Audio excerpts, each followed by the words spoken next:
Alhamdulillah, aujourd'hui nous allons parler des fruits que l'on récolte en accomplissant de bonnes actions, aussi bien dans ce monde que dans l'au-delà. Chaque bonne action porte en elle une récompense immédiate sur terre et une rétribution éternelle après la mort. Qu'est-ce qu'une bonne action?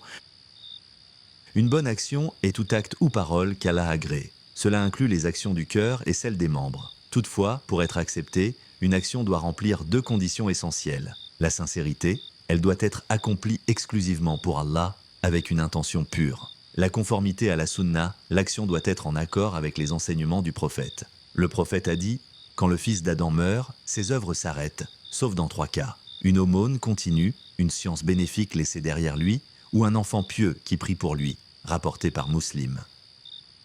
Les fruits des bonnes actions dans ce monde. Le bonheur intérieur, Allah dit, quiconque accomplit une œuvre pieuse, tout en étant croyant, nous lui ferons vivre une bonne vie. Sourate 16, verset 97. La foi et les bonnes actions sont la clé du bonheur véritable. Contrairement au haram qui mène aux regrets et aux épreuves, l'obéissance à Allah apporte sérénité et satisfaction. La protection des enfants et des biens, Allah dit que ceux qui craignent de laisser derrière eux des enfants faibles s'inquiètent pour eux, qu'ils craignent Allah et qu'ils tiennent des propos justes. Sourate 4, verset 9.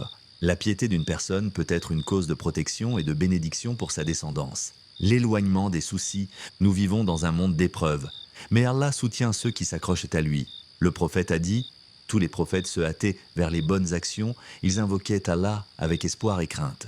Multiplier les bonnes actions permet d'atténuer les épreuves et d'obtenir le secours divin, l'amour d'Allah et des gens. Allah dit dans un hadith Qudsi, « Mon serviteur ne cesse de se rapprocher de moi par les œuvres surérogatoires jusqu'à ce que je l'aime. Celui qu'Allah aime voit sa vie facilitée et gagne l'amour des croyants autour de lui. » Les fruits des bonnes actions dans l'au-delà, une belle fin de vie. Celui qui vit sur une chose mourra sur cette chose, et celui qui meurt sur une chose sera ressuscité sur cette dernière. Celui qui persévère dans l'obéissance d'Allah aura une fin honorable et paisible. Une annonce réconfortante au moment de la mort, Allah dit, ceux qui disent « Notre Seigneur est Allah », puis se tiennent dans la droiture, les anges descendent sur eux et leur disent « Ne craignez rien et ne soyez pas affligés, réjouissez-vous du paradis qui vous était promis. » Sourate 41, versets 8, 30 et 31, un repos dans la tombe. Lorsque l'âme du croyant est interrogée dans sa tombe et répond correctement, une porte du paradis lui est ouverte.